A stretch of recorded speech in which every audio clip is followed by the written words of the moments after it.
Hi, I'm Liam, or legally William Lyons the Fourth, and today I'll be showing you how to record video for live production. We will be going over what cameras are and the basics of them, and how we use them for concert and theater specifically.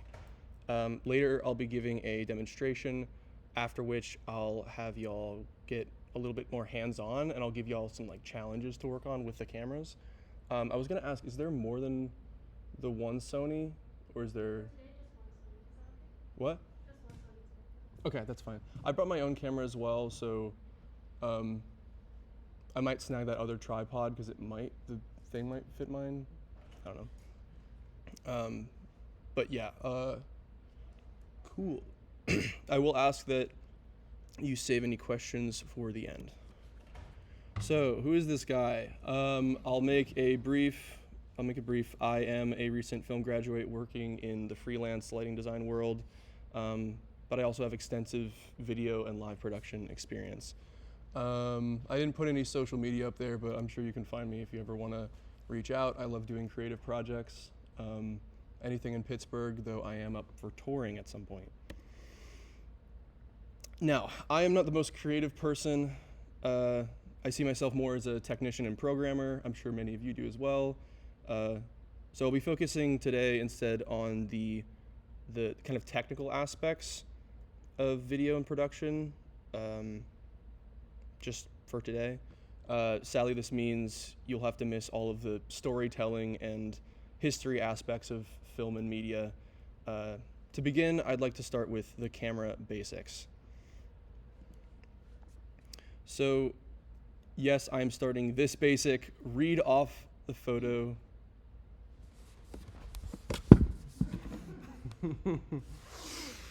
I wasn't supposed to say that. Sorry. What is a photo camera? Any device that captures light of the moment in time that can be seen later digitally or physically as a photo. What is video? What is a video camera? A camera that captures a collection of still images that, when you play them together in sequence, creates the illusion of motion. So the main thing I want you to take away is that a video is essentially a group of photos. Seems very simple, but in order to understand video fully, you have to understand photo and photography. So we use different lenses for different things. In production, you are likely going to be using variable lenses, as they can change the focal length, making them perfect for getting those exact framing pieces that you want, without having to switch to a prime lens of something, which is a static lens. Prime lenses instead instead of having a range, they instead have a static focal length that does not change. However, they are usually able to use a lower f-stop, letting in more light and providing a more narrow focus, and ends up looking more interesting. So up on the top left, you'll see what different focal lengths look like. Below that is the kind of spread of how big it kind of gets, with labels on the side. I'll try to make this slideshow available at some point, either by email, or I'll throw it on a USB stick and throw it to y'all if you want it. Just because I know there's a lot of information in here, and I don't expect you to kind of get all of it, but as long as you walk away with a few basic points, that's fine. Some examples of the prime lenses, some examples of variable lenses. They're usually listed like that, like the 75 millimeter to 300 millimeter.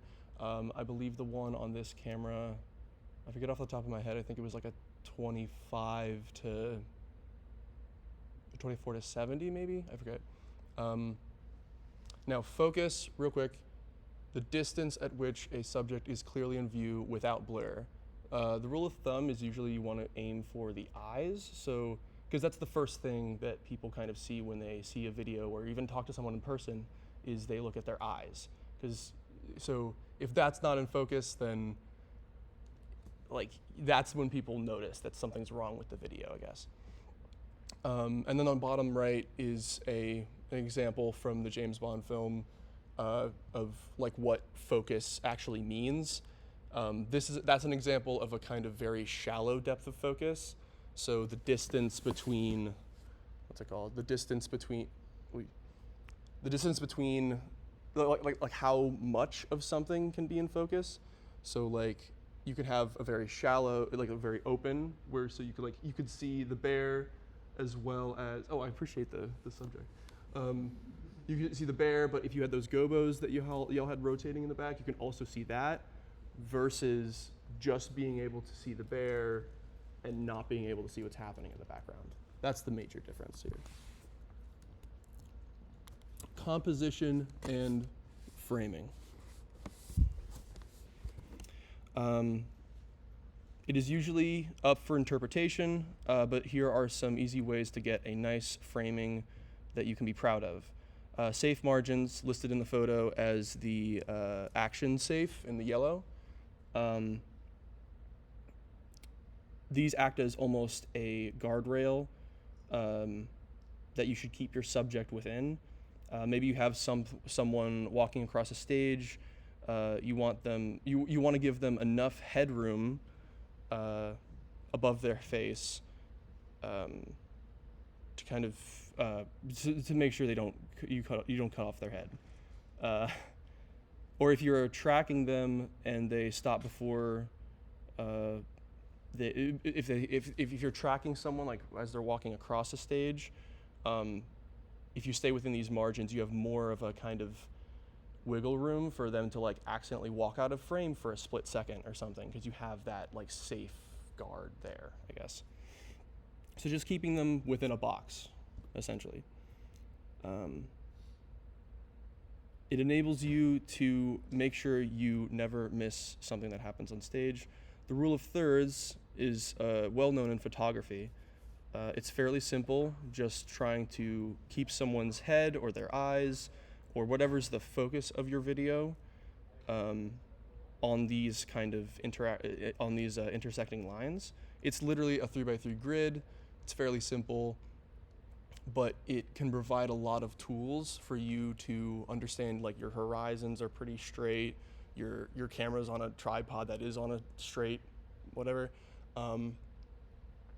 And like intersecting on the points, sometimes you'll want, like if someone's kind of facing this way, you want the box to be, you'll want to like leave the extra room on this side. If your subject is kind of looking more in this direction, you'll want the kind of empty space to be over here. But if they're looking like directly at the camera, where I'm assuming most of the things that y'all will be interacting with you'll probably want to have them more center, especially if they're looking directly at the camera, or if they're looking like kind of behind the camera or just out to the whole stage, or yeah. Okay. As some of you lighting designers may know, and technicians as well, obviously, lenses can be used to manipulate light to our advantage. Cameras do this in almost the opposite way that you might be used to. Instead of a light coming through a source, a lamp or an LED, and then going through a lens and hitting a subject, a camera takes whatever light is already hitting a subject, shoves it the opposite way through the lens where it reaches a camera sensor. From there, this digital signal takes that light bouncing off the subject and converts it into ones and zeros. The final result is pixels on a screen that we call an image. Briefly, this is a kind of cutout of what the inside of a camera looks like. Obviously, there's a bunch of lenses. That's why the lenses end up getting so heavy, and why they're so expensive to make, and all of that. But essentially, you can see that happening here, where there's like kind of, it goes through. Note the aperture. The aperture, we'll talk about that later, is the kind of iris that opens and closes. It is made of a bunch of like metal plates that kind of, it's We have some for source cores. If you don't know what an iris is, I'll show you. You can see the petals and the tops. perfect. Yeah, thank you. But yeah, so aperture, yeah, same thing, essentially. And then it goes to the sensor listed there. This is an example of a more like mirrorless type of camera. There are cameras like a DSLR where it kind of like you see a live like exact view of what's going through your camera. Most cameras like the one I brought today. I brought 2 cameras, so I might be able to show you the differences.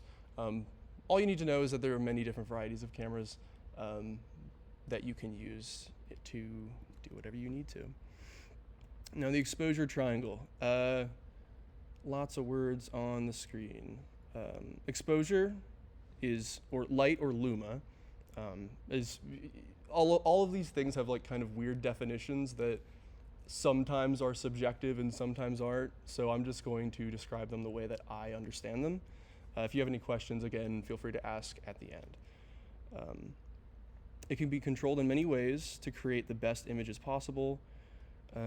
So starting off, shutter speed, or what this camera uses and a few other cameras around the world use, is shutter angle. Essentially the same thing, but difference in calculation, if that makes sense. The shutter angle is the duration of time light is allowed to hit the sensor, measured in fractions of a second. Essentially lower means more light and more motion blur. So if you go on the settings, you'll see like 240, 360 degrees. By default, it'll be on 180. I'll get to that in a second. Faster means less light and no motion blur, essentially. Like the more choppy kind of, like if you pan a camera side to side, you'll see like each individual thing, as opposed, like each individual frame fairly like clearly, as opposed to it being a kind of wash, like a bunch of motion. The rule of thumb for this, which is very important, and for the most part, you shouldn't have to touch this, but I'll go over it later. You might have to. Is the rule of thumb is it should be at 180. This is because 180 mimics what our eyes see the most. Like it's the closest to the human eye, essentially. So you usually don't want to go away from that unless you're shooting like a higher frame rate, like 60 frames per second or something. That's what I was going to ask. You said depending on frame rate. Yes. So the nice thing about shutter angle is that you apply that one shutter angle to whatever frame rate you're using, and it just works. Again, via calculations and other things. I even have a hard time explaining it to for the most part. But the more tangible, I guess, example would be, let's say you're shooting at 30 frames per second. You would want to shoot with a shutter speed, not shutter angle, but shutter speed of 1/60. So 1 over double the frame rate, essentially. That's what most cameras have. It fully depends on the camera. Every camera, every lens, every manufacturer is completely different in the way that they kind of operate with some of this stuff. There are only a few consistencies. Did I answer your? Okay, cool. Cool.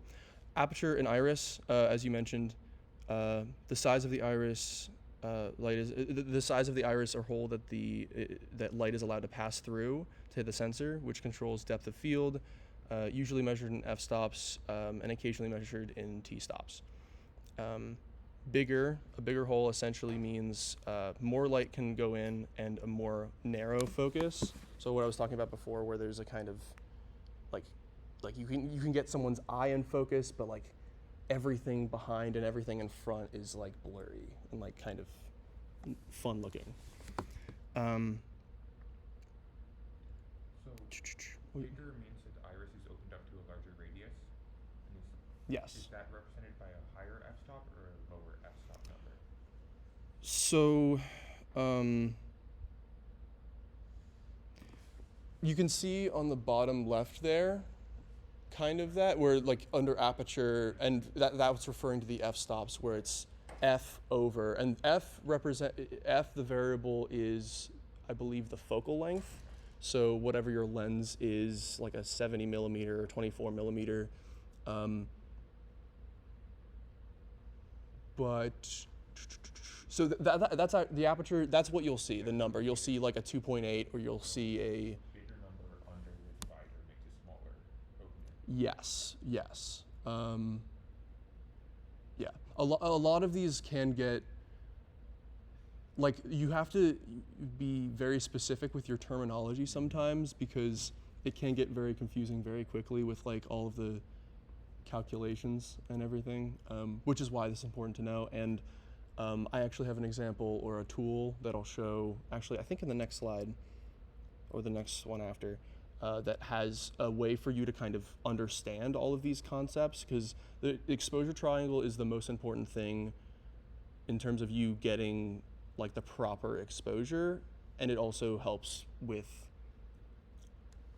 fixing issues that might come up. Like little things like adjusting your shutter speed can sometimes get rid of flicker if you have like maybe like some really shitty LED lights somewhere, and they're on like a weird frequency that your camera doesn't like collaborate with well.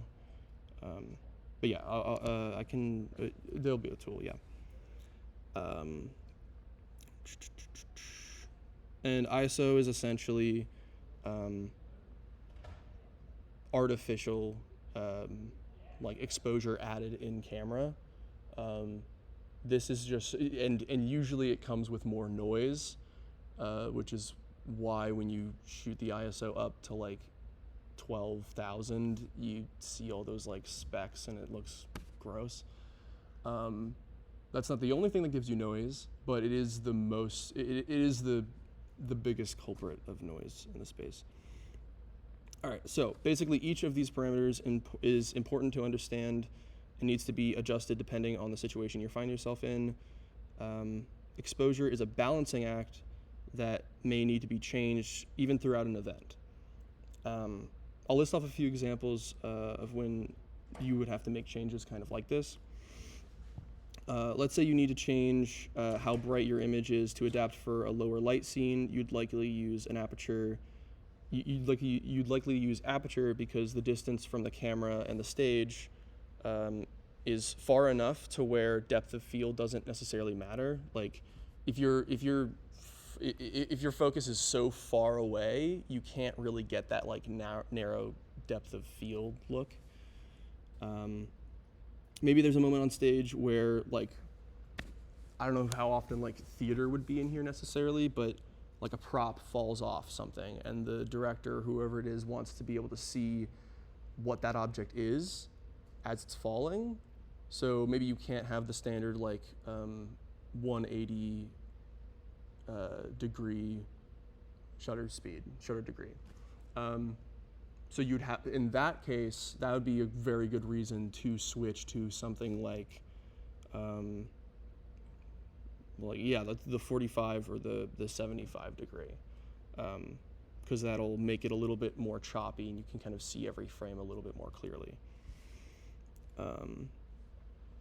Maybe your team has a specific shutter speed or aperture that they'd like to stay on the whole time for some creative reason. Especially in theater, that can be the case where like they want something a little bit more, like less technically correct and more artsy.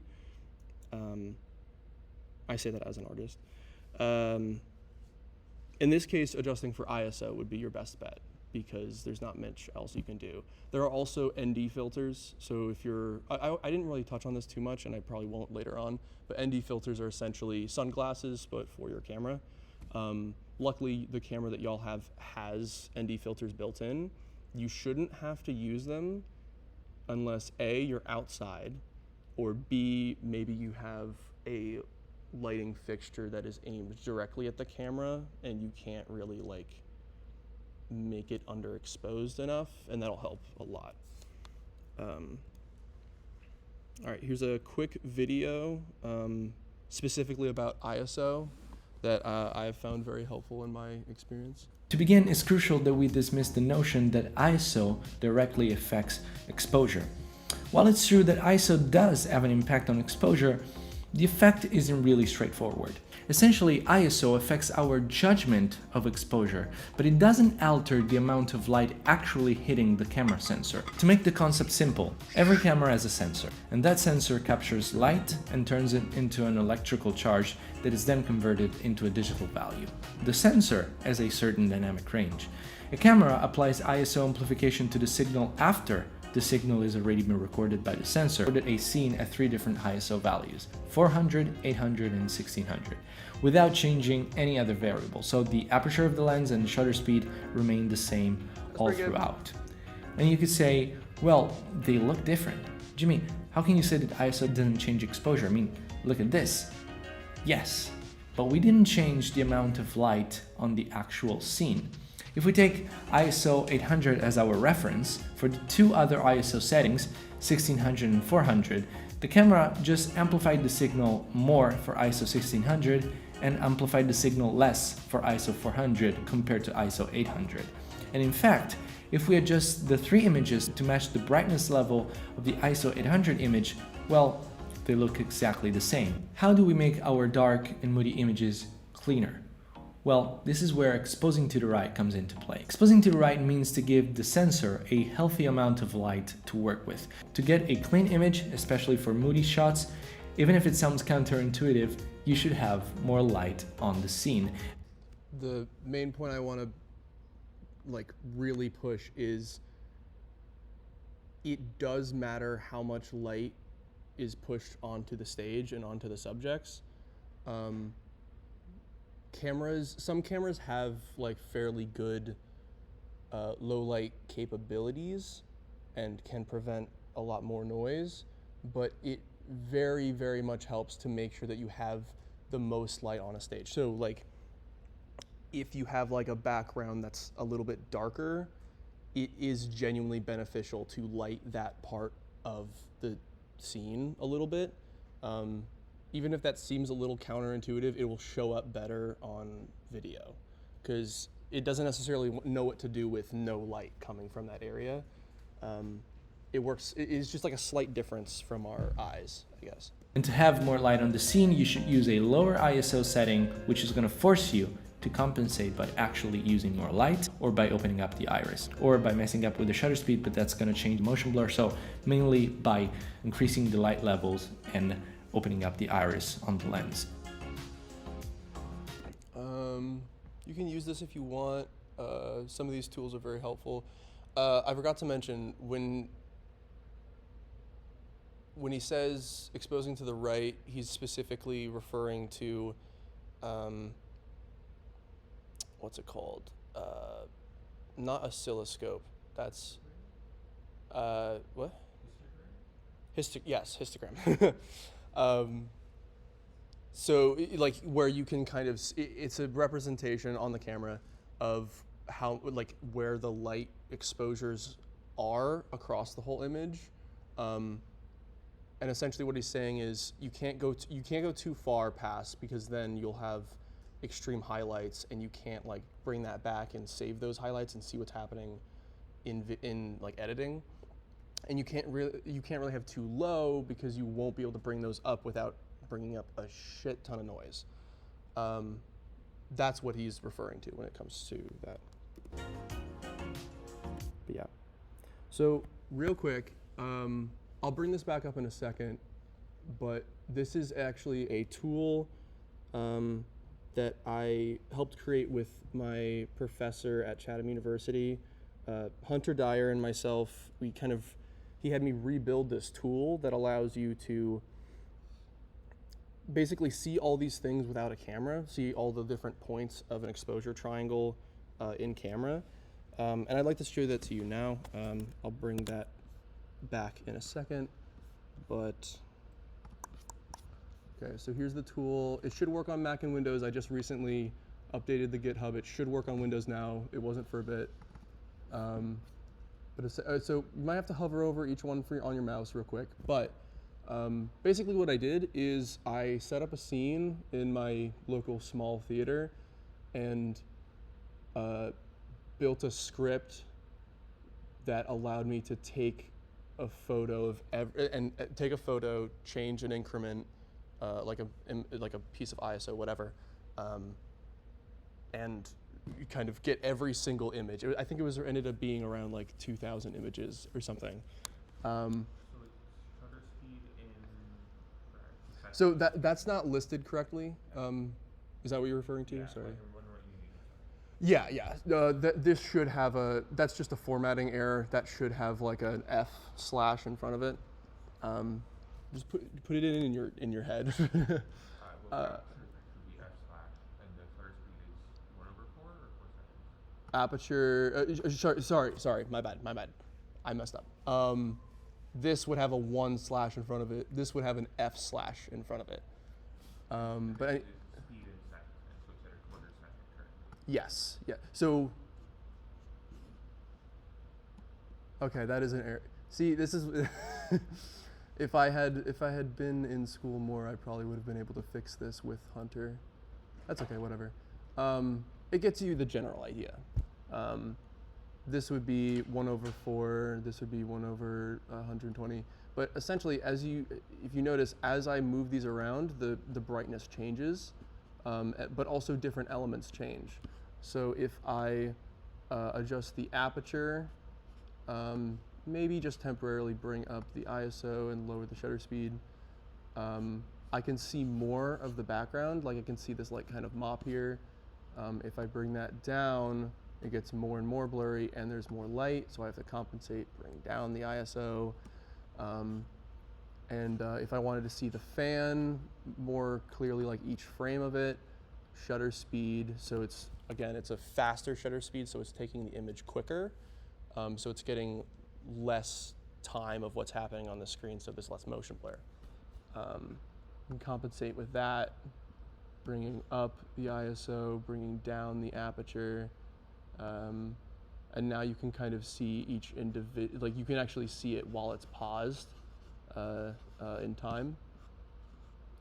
But yeah, I highly recommend, if y'all want to have a better understanding of the exposure triangle without using a camera, highly recommend messing around with this tool. Plus there might be a few better tools online, and there are loads of videos online that you can check out.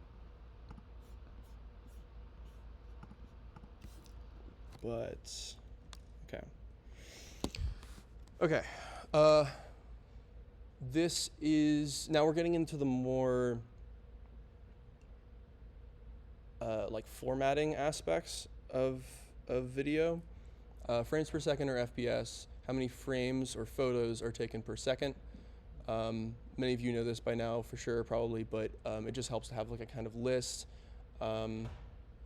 Both frame rate and pixel resolution, you may never need to know this, you might need to know this, who knows.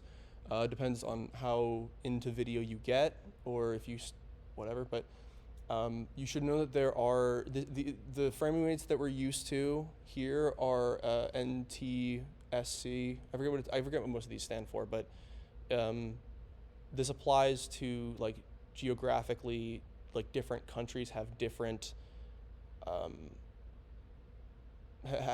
like measurements and different like frame rates for whatever you need.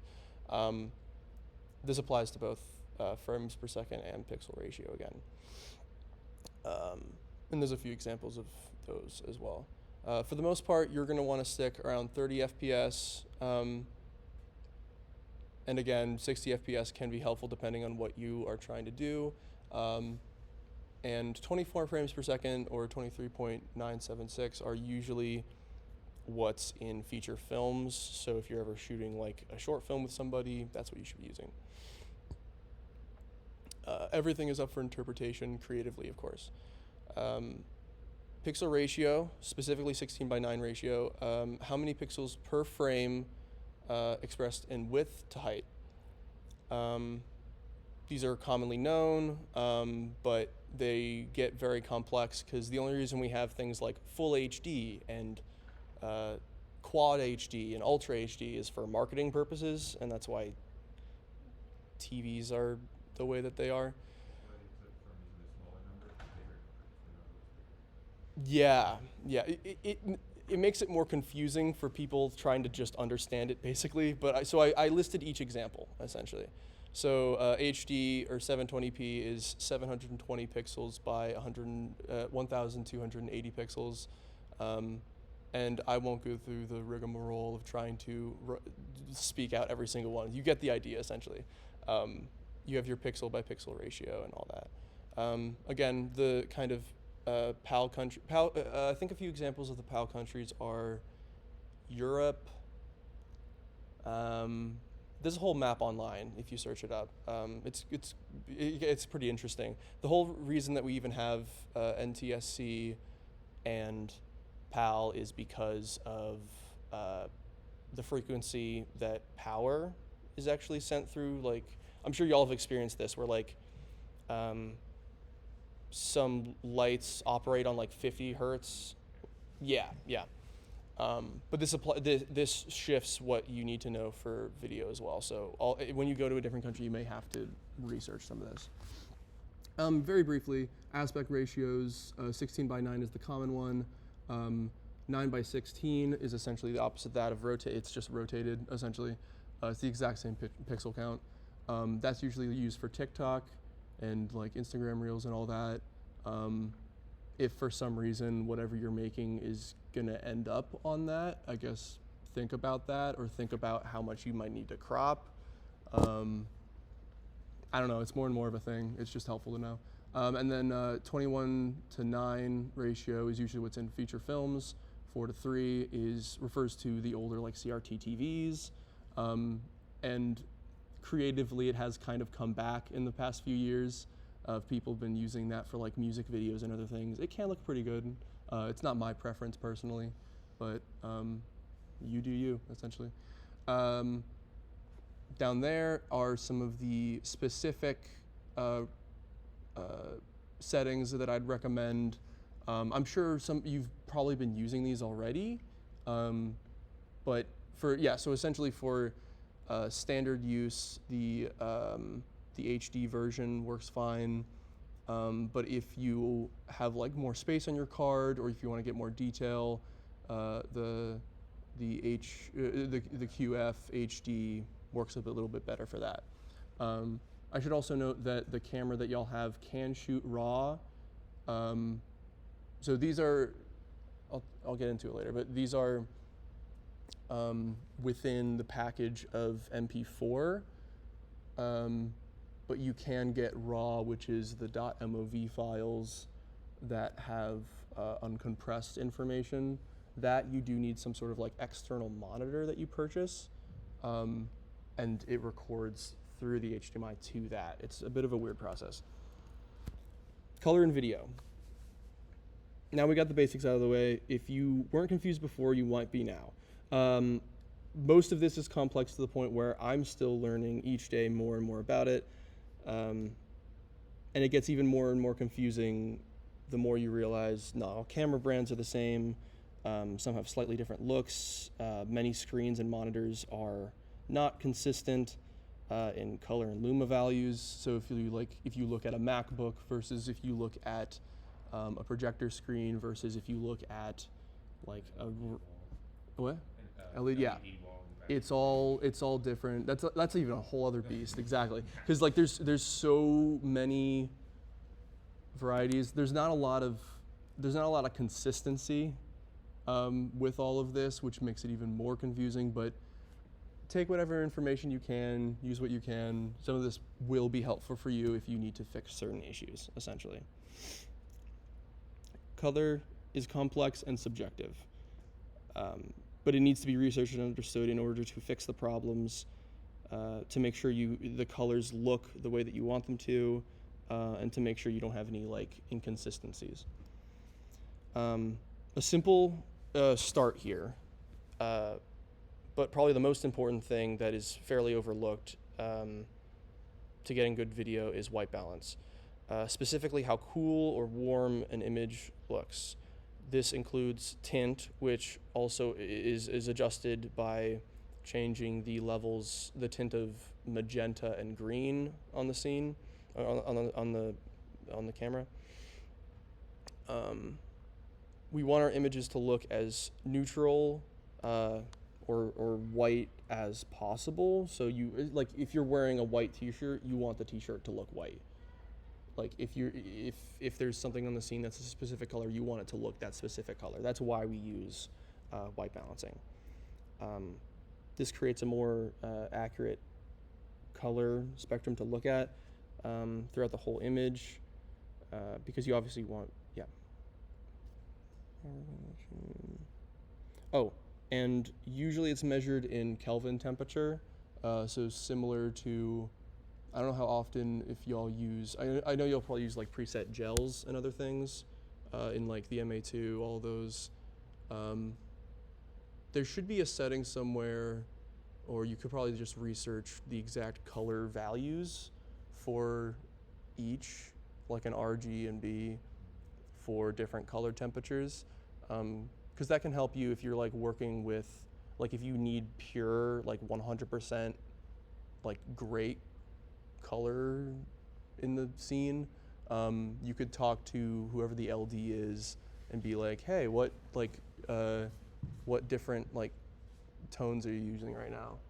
Like on the Bear right now, it's more of a cooler tone, obviously, like a more pure white. Oh, if you're gonna change some color temperature stuff, you're fine for now, but I'd love to do that during the demonstration section, actually, because This might have color temperature gel. It does. We can look at it later. yeah, that's fine, that's fine. Anyway, yeah, measuring color temperature, yeah, and then some examples of what different ones look like and how you can adjust. Me personally, I don't always color correct directly to white. My creative preference usually tends to lean more of what I see more accurately. That's just an artistic choice that I have, but for the most part, you should correct to the white specifically. Here's a collection of 2 videos, just a few of the specifics you might need to know. It'll be going over codecs. We use H.264 usually. Containers, so MOV or MP4, bitrate or compression, and subsampling, or how much color is kind of contained within each frame and within each section of pixels. Each of these can be helpful to understand when choosing a format to record to on your camera. Codecs are something you're going to use a lot as a filmmaker. You're going to deal with them a lot, especially in post-production. So what is this about? Well, codec stands for coder decoder. For example, every cinema camera uses a codec to encode the footage that it's capturing. In addition to codecs, we also have what's called a container. A container is a file type that's used to contain the audio and video, or just one or the other, that was created with a certain codec. For example, we all know what QuickTime movies are, right? And they're a .mov extension. Well, a QuickTime movie can be encoded using ProRes, H.264, H.265. The container is independent of the codecs. It's like 2 jars from a grocery store. They could be identical jars, but one could be salsa and the other one could be full of blackberry jam. So just because it's a QuickTime file doesn't necessarily mean it's ProRes or H.265. It could be any of those. So why all the codecs? What's the point of this? Wouldn't it be easier to just have one? Well, the codecs exist for different purposes. Camera codecs are all about image fidelity. They want to preserve the image quality that was captured on the camera sensor, whereas other codecs are more about delivery. So for example, take Top Gun Maverick.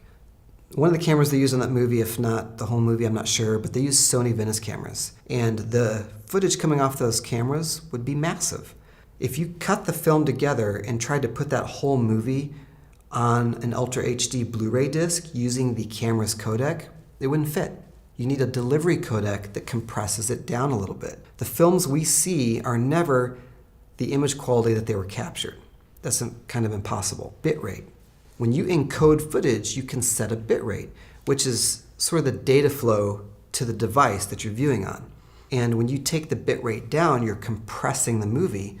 And the more you compress the movie, the more you affect the quality of the image. If you've seen a streamed movie where there's some blotchy stuff going on, especially in a night scene, Well, that's what you're seeing. It's the bit rate's been taken down, it's been compressed, and you've lost some of that data.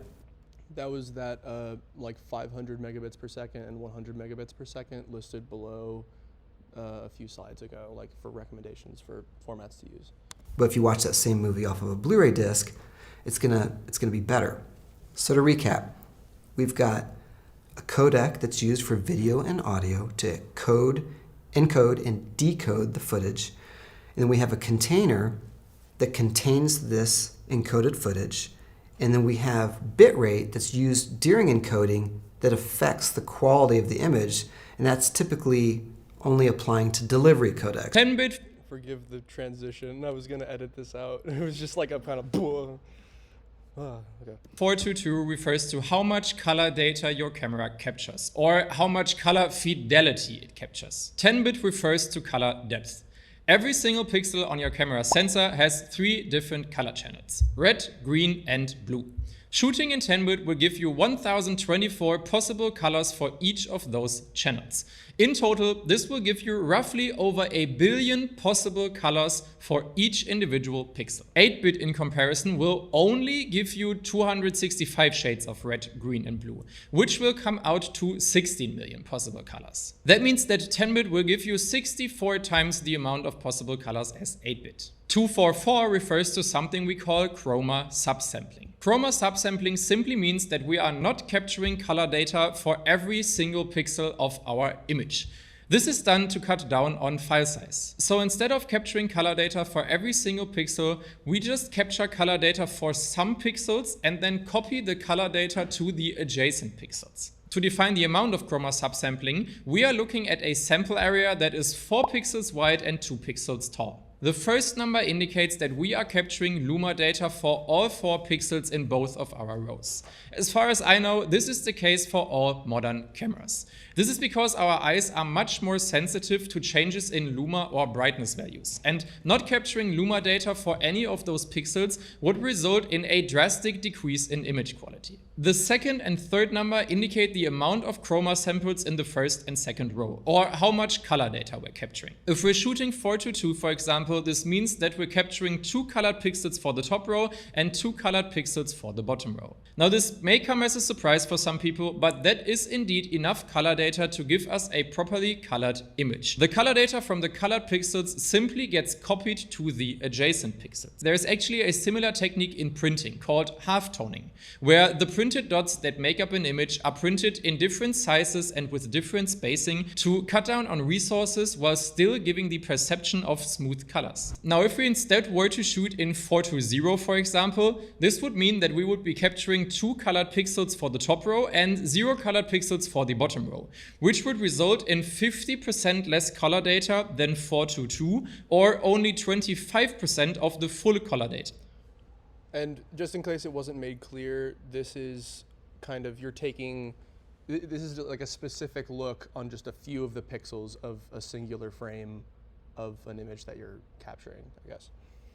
Which is 444. Now, while this may sound like 420 is going to look incredibly bad, you have to factor in that we still have different luma values for each individual pixel. So even though we are copying the color data to the adjacent pixels, we are not going to end up with 4 pixels that are exactly the same shade of green, for example. The lack of color data is going to be most noticeable whenever you're shooting some form of a gradient. So if you're shooting a sunrise or colored lights blending into each other, you are much likely going to encounter some form of bending. Whenever you're shooting something where color is really important, so things like heavy color grading or green screening, for example, then you're going to get a massive benefit from shooting 10-bit 422, or maybe even 444 if your camera is capable of doing that. So my final verdict would be, if you're shooting very basic stuff that is not going through an extensive post-production workflow, or if you're either limited by storage space or hardware capabilities, then you're probably going to be better off with something like 8-bit 420 or maybe 422. Okay. So that's all I could really think of in terms of like things to just tell at you. I'm up for a brief Q&A if y'all have any like specifics on anything that I went over while I have the slides up and I can go back and forth. Again, after this, I don't know how much time y'all have, but I'm down to take like a few minute break, just so I can like set up some things, because I want to do a kind of demonstration and show y'all like the different elements that I've talked about on the camera, so you have a more like tangible understanding of it. And then after that, whoever is able to and has time and wants to stick around, I'd love to kind of like give y'all challenges. So that's what I was mentioning before. If we want to make like one or two different, I'll talk with one of y'all about like one or two different scenes or cues to use to kind of change stuff up. But yeah, does anyone have any questions so far? I have some questions. Yeah. First, what's the relationship between shutter speed and frames per second? They sound kind of similar. Shutter speed. Okay. So shutter speed and frames per second. I think I briefly. To begin, Nope. Where was it?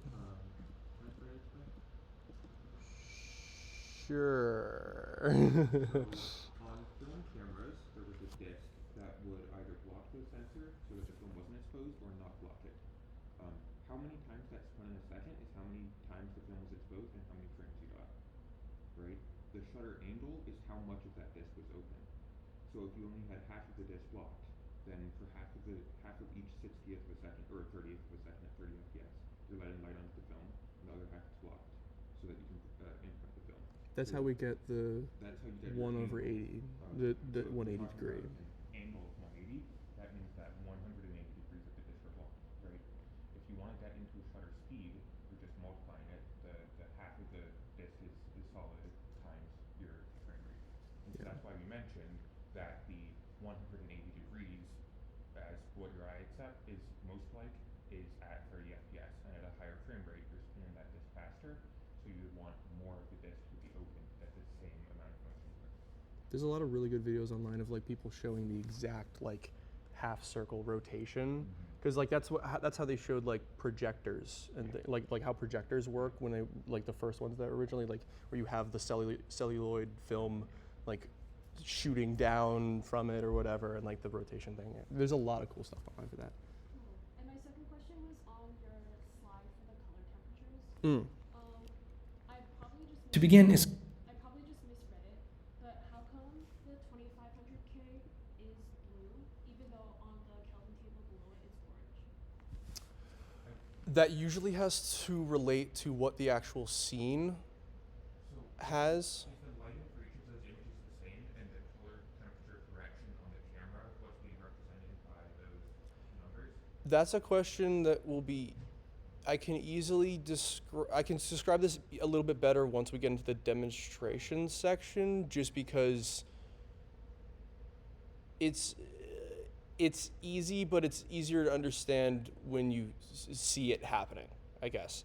But yes, it has to do with the relation between the color temperature of the lights that are in the scene and the color temperature of the camera. And theoretically, if those two things match, you have like a perfect white level, or like, yeah. So you can light it at like 3000 Kelvin, and if your camera is also set to 3000 Kelvin, it looks the same as if you light it at 6000 and your camera set to 6000. It should be, yeah. Like you always have to worry about like residual things, like maybe if like someone's wearing a shirt that isn't fully white, it's like slightly off white, or if like something's bouncing off like a ceiling and some weird ceiling panel that has like it's like a little bit darker, so there's a lot of things to think about with this. Cool. Thank you so much. Yeah, sure. So, with taking like photos and videos of stuff we've made on my phone, Yeah. I've noticed that with my phone camera, like colors, like the backwash often appears brighter than it does to my eye, and especially like I think blue colors in particular tend to appear disproportionately bright compared to like reds and greens and the like. Yeah. With nicer cameras, do you tend to get similar effects, or in your experience is it pretty accurate to what your eye sees? So I want to start by touching on the specifics of using your camera, like your phone camera. May I ask what like variety of phone you have? iPhone 15. So I personally hate phone cameras in general, especially these days, because the reason that you have that sharp like shift in some of your colors from like the sky being really bright and you can't see the clouds, but the camera does, that is due to an F ton of, yeah, essentially, where there's like, because obviously Apple wants you to think that their products look really good no matter what, and like they can just do all this stuff. The difference is in the more professional camera world, you can't just like cheat the system like that. You have to understand each element in order to make the image the best that it can be. So it's essentially like a dummy-proof thing where the camera, like your phone, will just make whatever image you take look decent. Whereas if you're doing it in a more professional environment, you have to take the time to, okay, I want to make sure I retain all of the details of the face and the background. What levels of this do I have to like kind of go back? Like, okay, maybe I have to increase the light. Maybe I have to change some settings on my camera, whatever. Like you're making changes to adapt to the scene and what you're making, as opposed to your camera, which is just your phone camera, which is just taking whatever you already have there and kind of cheating the system a little bit and making a bunch of adjustments for you. Like unless you're using a specific app on your phone, there are some apps that do that where you can shoot in like kind of a more raw sense. But if you're just using the standard default camera on your phone, it will look like that. What was the other part of this that you mentioned?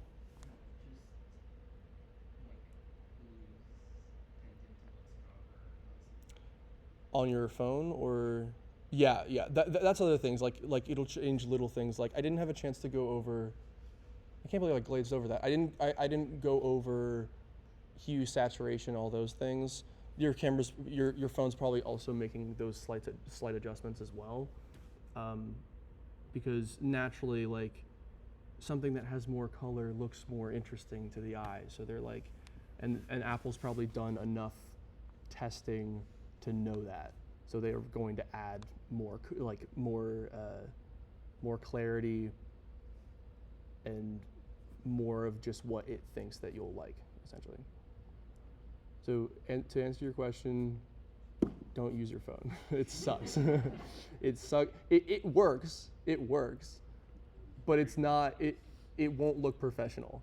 That's why the cinema modes on the newer iPhones bring that to another level for me, where I'm just I'm so mad because they're literally just rotoscoping around a subject, and it's not even that good all the time. And but Doesn't actually give my iPhone camera a prime lens?